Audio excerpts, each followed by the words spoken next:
if you watch my videos, I keep talking about how U.S. is not that bad. You know, maybe not saying directly, but how bad, how good we have it in compared to other countries. Like, I'm not sure if this is a country thing or just a religion thing, but there's something called Sharia law. I'm just trying to read about. I don't know anything too much about it. All I just started looking at it. I saw it from a video, and I don't know how true this is, but apparently, I read something that if you're like, I don't know if this is a country or if it's just a religion thing, but apparently, theft is punishable by amputation of the right hand.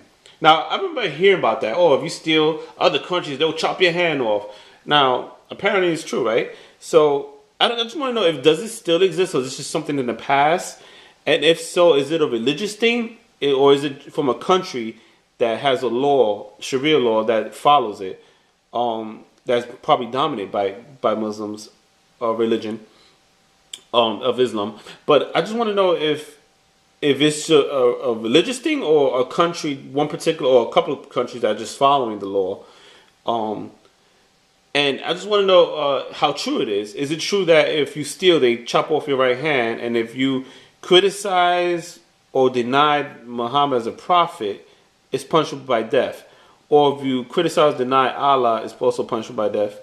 Or if you're Muslim and you become a non-Muslim, it's punishable by death? I just want to know, is that true? Because I read that and I don't know how true that is. So if you practice the religion, just leave a comment, or if you know about it, if you studied it, please leave a comment and let me know. I'm just curious, nothing other than just curiosity.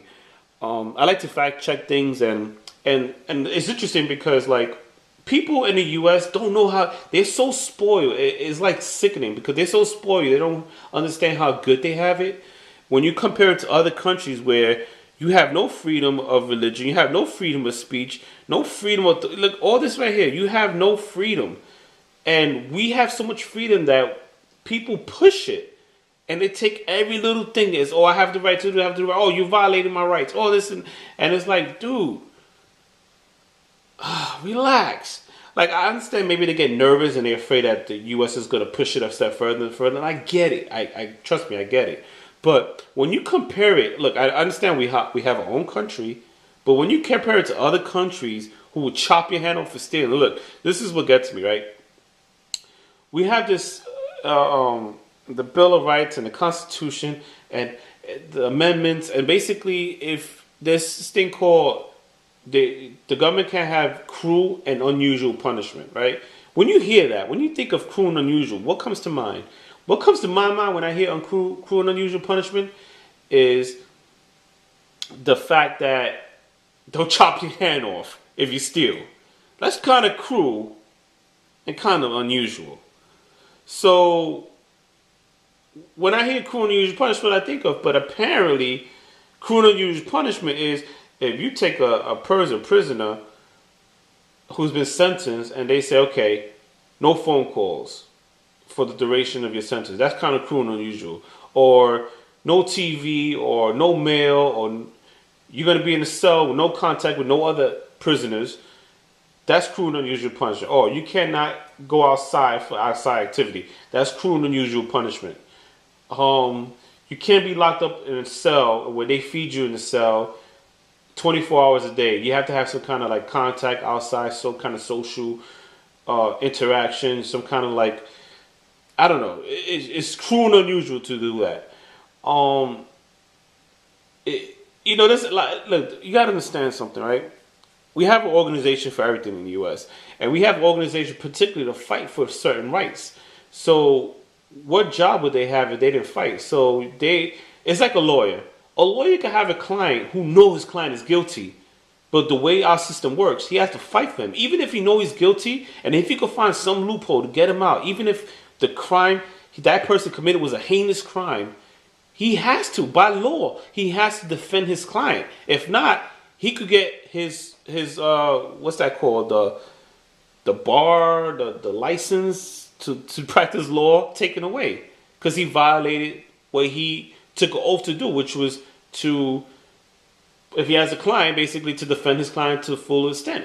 So you have to understand, we have a society where it's like backwards sometimes, like a case like that where I can't imagine what, and it's not, I can't even blame the defense lawyers, but when you defend someone who you know they're guilty, and you actually try to find a loophole to get them out, to kind of technically get them out of the trial, and this person committed especially a heinous crime or some kind of like tragedy, it's got to be eating them. I mean, it's all about the money. It's all about they have to protect. Now I understand that part. Trust me, I understand that. But it just goes to show you how backwards our society is, and the fact that if a person can't afford a lawyer, instead of just like it is what it is, call a spade a spade. You committed a crime and explain yourself, or don't explain yourself. The United States actually provides a lawyer for free if you can't afford one. So you got somebody fighting for you, trying to. It's not even you're not even paying for it. Our tax dollars are paying for it. So you committed a crime. Our tax dollars pay for your lawyer to help you get out of the crime, and sometimes successfully. You got to think what kind of law. I mean, this is a whole different vlog from this, and I'll probably just make a whole different vlog. So I'm not gonna get too much into it. But just think about it for a second. How backwards our system. I made a blog about how backwards our system are. I made a blog on how crazy easy the jail systems is super soft, and it's just kind of like just touching each part of it. So if you watch my other videos, you see what I'm talking about. But just to sum it up a little bit faster, because I don't want to like bore you. You probably click away and say, "Oh, I want to watch another video." But yeah, just to sum it up real quick, we have it so good here, and it's just like I feel like the people here are just like rich people, just like how a rich person would say, "You know what? It's my 18th birthday, Daddy, and you only got me a Lamborghini. I mean, I'm not Lamborghini. I'm sorry. You only got me a Porsche. I wanted that Lamborghini."